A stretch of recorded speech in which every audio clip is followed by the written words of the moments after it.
어떻게 보면 토탈 사건은 그래서 여러 가지 변화 중에서 가장 큰 변화였거든요. 야, 공격할 때는 11명 다 올라가서 공격하고 뭐 나는 공격수니까 수비 안 해. 이게 아니고 너도 수비해라. 토탈로 해야지. 토탈! 그렇지. 김용만 천재! 탈사. 동네 축구요. 용만이. 이제 카테나치오가 또 세계적인 유행이 되다 보니까 이 축구가 재미가 없어져요. 아하. 네. 이걸 또 깨는 뭐가 나와야죠. 그렇죠. 이거에 대해서 짜증났던 사람들이 새로운 축구의 원리가 필요한 것에 대해서 반응했던 게 토탈 사커입니다. 네덜란드 토탈 사건. 네, 그리고 그 토탈 사커는 여태까지의 원리를 카테나치오는 약간 흔들었던 것에 불과하다면 네. 토탈 사커는 완전히 판을 바꿔버립니다. 그럼 토탈 사건 어떻게 하는 자, 겁니까? 토탈 사건은 네. 가장 기본이 여태까지의 제가 설명드렸던 많은 축구 지금까지는 그 포지션과 역할이 네. 선수의 모든 플레이의 기준이라고 제가 말씀드렸잖아요. 예. 여기서 아예 이건 그냥 개념이 크게 바뀌는 건데요. 축구에서의 모든 움직임의 기준은 역할이나 위치가 아니라 공간이다. 와. 스페이스다. 너의 임무, 역할 이게 중요한 게 아니라 공간이다. 공간을 기준으로 움직여야 좋은 축구가 된다. 공간을 어떻게 서로 장악하느냐. 뭐 이런 것들. 그거는 그러니까 무슨 얘기냐면 예를 들어 상대가 이제 공격을 시작하잖아요. 네. 공격수들도 자기 자리 이탈해서 압박해라, 수비해라. 몰려가서 수비를 해라. 그런데 문제는 이 선수가 예를 들어 이렇게 움직이면 이 공간이 비잖아요. 그렇죠? 그 공간은 네가 올라가서 채워라. 이 공간이 더 중요하지 역할. 나는 공격수니까 수비 안 해. 이게 아니고 너도 수비해라. 토탈로 해야지. 토탈! 그렇지. 토탈이 바로 지금 말씀하신 그 뜻이에요. 그렇지. 내 입에서 토탈 나왔네. 김용만 천재. 토탈 사건. 이렇게 자연스럽게 획득되는 지식이 진정한 지식이에요. 토탈로 다 할 줄 알아야지. 그러니까 이 용만이 형이 지금 이제 천재적인 게 뭐냐면 이 책에 있는 이런 걸 막 보고 막 줄 그으면서 외우는 게 그게 진정한 지식이 아니고요. 제가 이렇게 말을 했잖아요. 거기서 바로 돈 한 10,000원 드리고 싶네. 이거 10,000원밖에 없어요. 좋은 강사야. 이 건물 아래 마이바흐가 세워져 있을 때. 우리 차 아니라니까. 다른 사람 차예요. 여기 위에 잘 사는 사람들이 있어. 예. 아무튼 근데 이게 여기서 이게 토탈. 그래서 그 토탈의 의미는 뭐냐면 그 우리가 아주 쉽게 말해서 전원 공격, 전원 수비라고 그러잖아요. 그렇죠. 근데 또 전원 공격, 전원 수비라는 표현을 너무 강하게 쓰면 또 우리나라에서는 이런 오해가 생길 수 있어요. 그러니까 다 우르르 가서 그 초등학교 때처럼. 물론 토탈 사커 이 네덜란드 옛날 아약스 모습을 보면 이렇게 우르르 가서 이제 협력 압박을 하는 모습들이 나오는데 그렇다고 해서 이거를 그럼 공격할 때는 11명 다 올라가서 공격하고 뭐 골키퍼고 뭐고 없어 그냥 다 올라가서 공격하고 수비할 때는 또 싹 다 내려와 버리고 뭐 그런 의미보다는 우리 초등학교 때 그렇게 했거든. 그런 의미보다는 이제 이렇게 생각을 하시는 게 가장 좋죠. 뭐냐면 공격수도 수비를 하고 수비수도 공격을 한다. 그러니까 임무에 대한 것, 그거에 대한 변화, 생각의 변화가 필요하다. 그러니까 포지션과 역할에 고정돼 있는 게 아니라 그렇죠. 공간을 기준으로 움직이면서 누구나 공격수의 역할을 할 수 있고 누구나 수비수의 역할을 할 수 있다. 그렇지. 그리고 그 동료가 비우고 나간 공간을 유기적으로 계속 메워주는 축구가 토탈 사커고 어떻게 보면 토탈 사커는 그래서 포메이션이 아니에요. 그거는 일종의 영어로 하자면 프린시플, 원리 혹은 스타일. 나 그래서 그거 물어보려고 그랬어요. 토탈 사커는 4-4-2로 뛰었어요? 뭐 그런 거 물어보려고 그러는데 그 형태는 중요한 게 아니고 4-4-2건 뭐 4-2-4건 4-3-3이건 상관없이 움직임의 원칙이 거기에서- 그렇다는 거죠. 그렇구나. 여기에 들어가면 이거 비면은 이 사람 들어오고 그렇죠. 여기 비면 이 사람 들어와서 이쪽으로 막아주고 같이 움직여라. 그렇죠. 그러니까 수비도 이제 자기 공간을 비우고 움직이면 미드필더나 공격수가 와서 그 공간을 메워줘야 되고. 이게 초등학교 그리고 우리가 동네 축구에서 하는 토탈 사건 이런 거거든요. 다 들어가서 공격하다가 뻥 차서 얘가 들어오면은 여기 있는 애 둘이 얘기하죠. 아유 뚫렸다. 그러면 아무도 없이 이런 게 토탈 사건인데 그 개념이 아니고 각자 자리는 이때 여기에서 필요한 공을 잡았다 그러면 너도 들어가고 그럼 이 자리 비면 네가 들어가서 얘를 마크하고 그렇죠. 계속 채워줘라 이거죠. 공간을 서로 생각을 해라. 네. 그래서 토탈 사커를 표현할 때는 그 유기체라는 표현을 외국에서도 많이 써요. 근데 전 그게 궁금해요. 그러면 네덜란드 축구가 토탈 사건을 딱 갖고 나왔을 때 이게 처음부터 통했을까요? 어땠어요? 상당히 통했습니다. 아, 그래요? 네, 상당히 통한 오. 것이 우리가 보통 이제 토탈 사커 하면은 네. 리누스 미켈스 감독의 아약스, 그러니까 선수로서는 이제 요한 크루이프, 요한 네스켄스 같은 선수가 뛰던 그 아약스를 우리가 얘기하는 하지만 예. 사실은 아약스에게 영향을 줬던 팀이 하나 있었어요. 그러니까 아약스가 네덜란드에서 분명히 강팀이긴 했는데 이 한 팀과의 상대에서는 아약스도 잘안 돼요? 잘 안 됐었어요. 어느 팀이에요? 그 팀이 바로 페예노르트라는 또 네덜란드의 다른 팀입니다. 페예노르트. 에른스트 하펠의 페예노르트가 사실은 아약스보다도 먼저 이런 형태를 보여줬어요. 그런데 이제 왜 리누스 미켈스의 아약스가 더 유명하냐면 예. 페예노르트 그 하펠 감독은 그런 형태를 보여줬을 뿐 그것을 이론적으로 정립하거나 집대성하는 데까지 이르지는 못했어요. 이분은 그러니까 그라운드 위에서 이렇게 축구하는 것이 좋지라는 그런 감각적으로는 훌륭했지만 그 미켈스 감독은 그것을 조금 더 이론적인 형태로 어떤 개발하고 정립시키는 데 더 능했거든요. 그래서 페예노르트가 뛰는 모습을 보고 우리도 포메이션 바꾸면서 스타일도 저렇게 가져가야겠어라고 미켈스 감독이 판단을 하고서 아약스의 오늘날의 그 명성을 만들었던 거죠. 미켈 사람이 날로 그냥 호락 먹었네. 어. 저들이 하는 걸 보고 근데 그것도 재주거든요. 야 진짜 저거 좋네. 근데 이거를 이렇게 이론적으로 완성하면 너네들도 이해가 되고 축구가 더 쉬워질 것이다. 네네.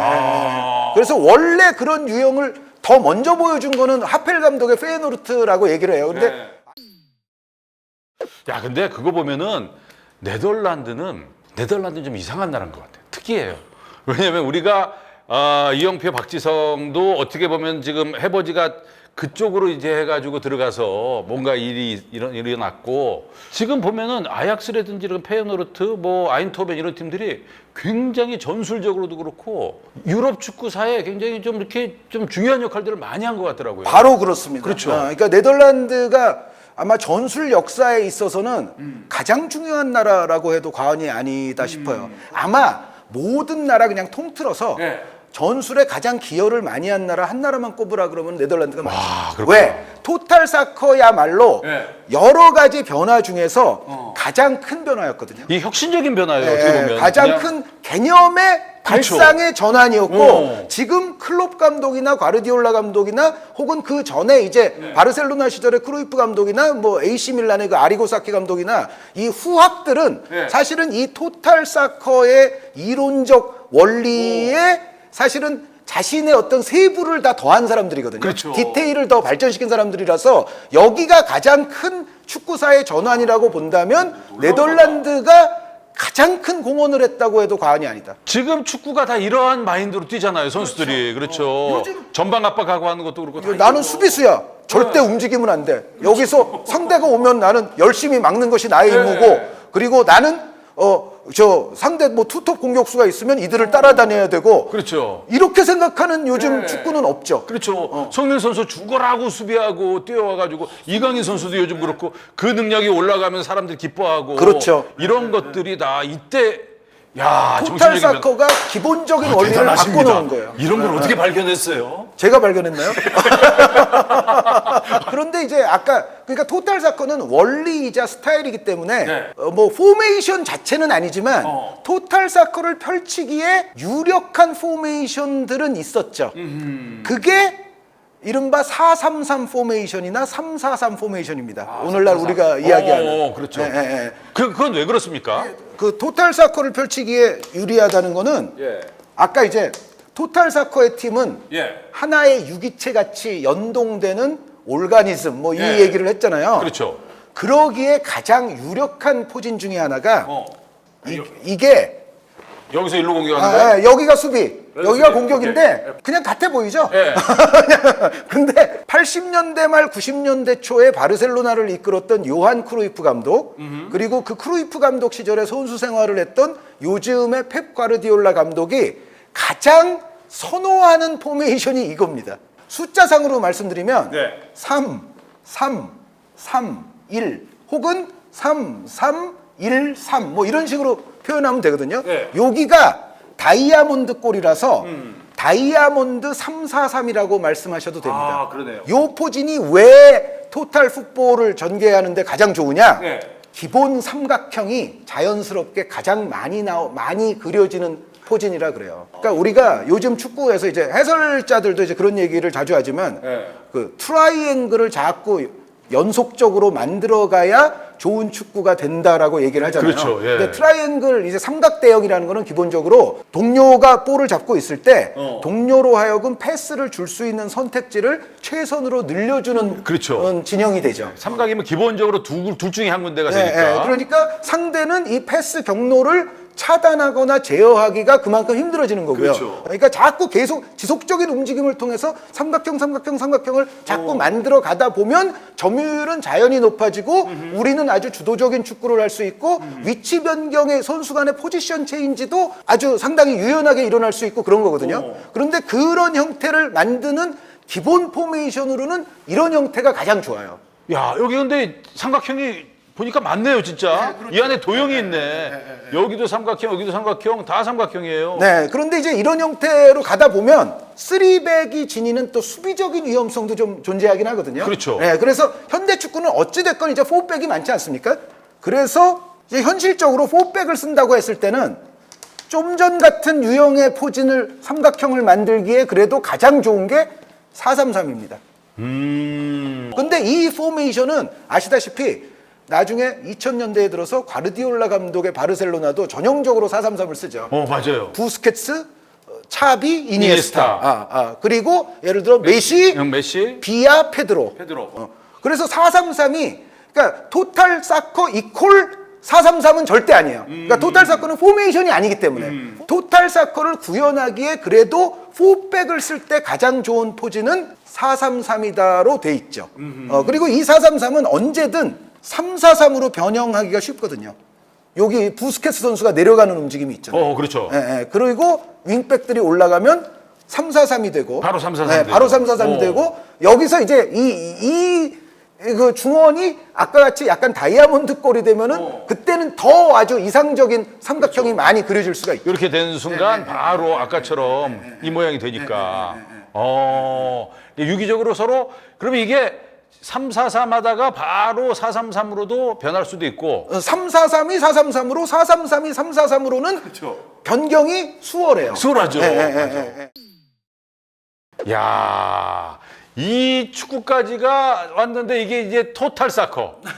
말 그대로 토탈 사커가 네, 그러면 그 정신으로 온 거죠. 토탈 사커가 나온 게 언제입니까, 이게? 그게 이제 60년대 말, 뭐 70년대 초 요때 이제 이론적으로 정립이 됐다고 봐야죠. 저는 그래서 이제 펩 가르디올라로 이제 마무리를 하자면 펩 가르디올라 감독이 정말 대단하다는 게 뭐 이렇게 하다가 이 안쪽으로 들어와서 윙백이 들어와 가지고 그게 아까 말씀드렸던 그렇죠. 그 아까 변화무쌍하더라고요. 그거 좀 설명해 주세요. 그 1925년도에 옵사이드 룰의 변경으로 인해서 나왔던 3-2-2-3 포메이션이 지금 과르디올라 감독이 하고 있는 거나 사실 비슷하다고 제가 말씀드렸잖아요. 과르디올라 감독이 이제 3-2-4-1 같은 형태인데 사실은 그게 뭐 이 선수가 약간 아래에 있느냐 위에 있느냐 차이거든요. 맞아요.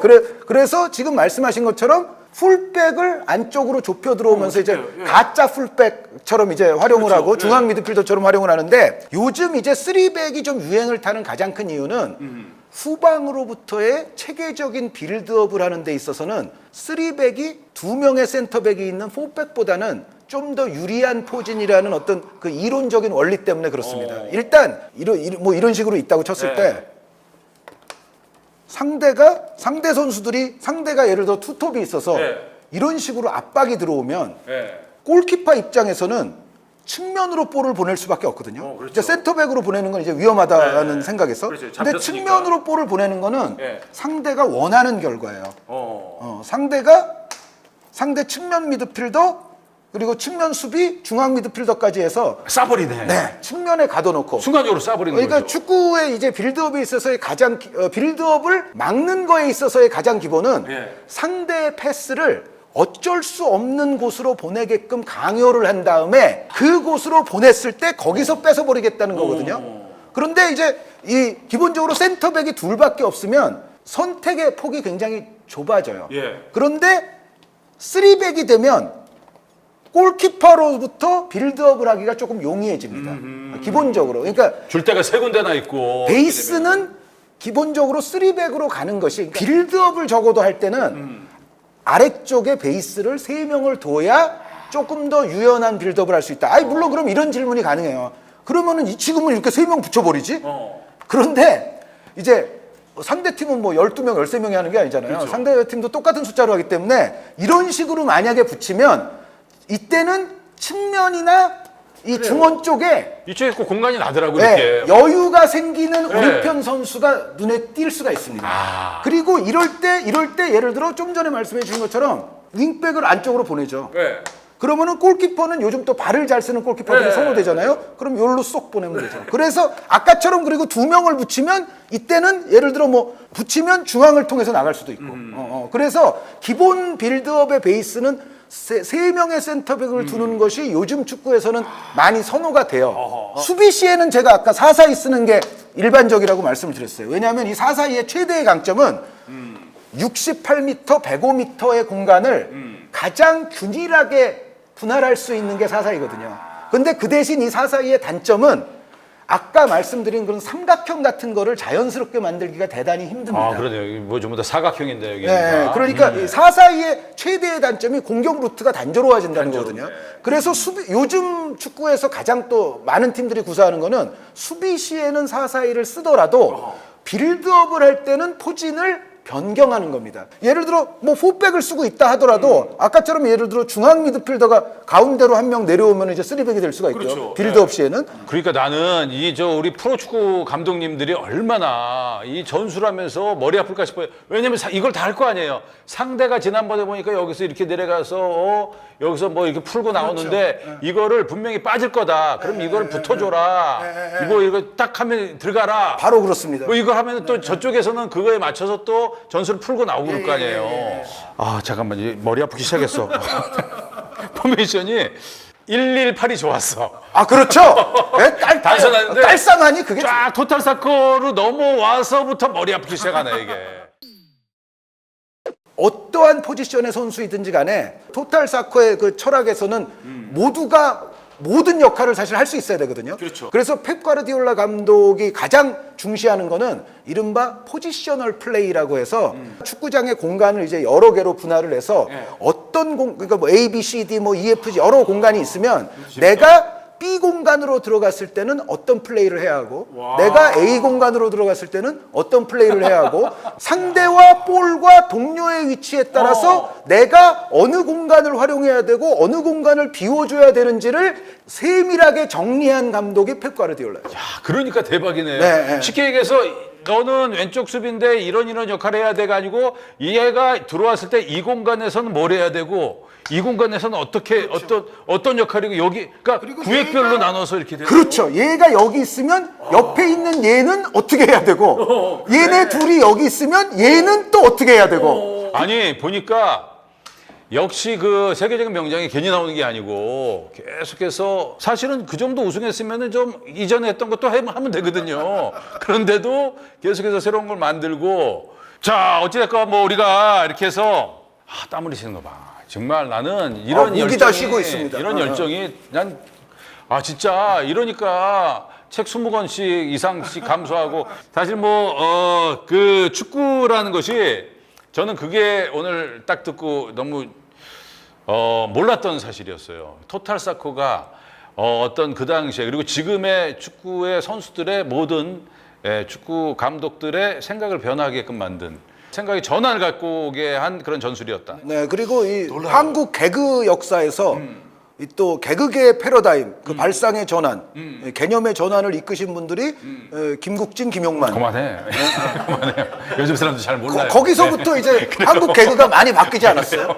자 어찌됐건 전술을 뭐 여기까지 좀 알아봤고요. 다음에 또 더 깊은 얘기를 저도 조금 성장해서 또 한번 만나 뵙고 또 얘기를 나눠보도록 하겠습니다. 고맙습니다. 예.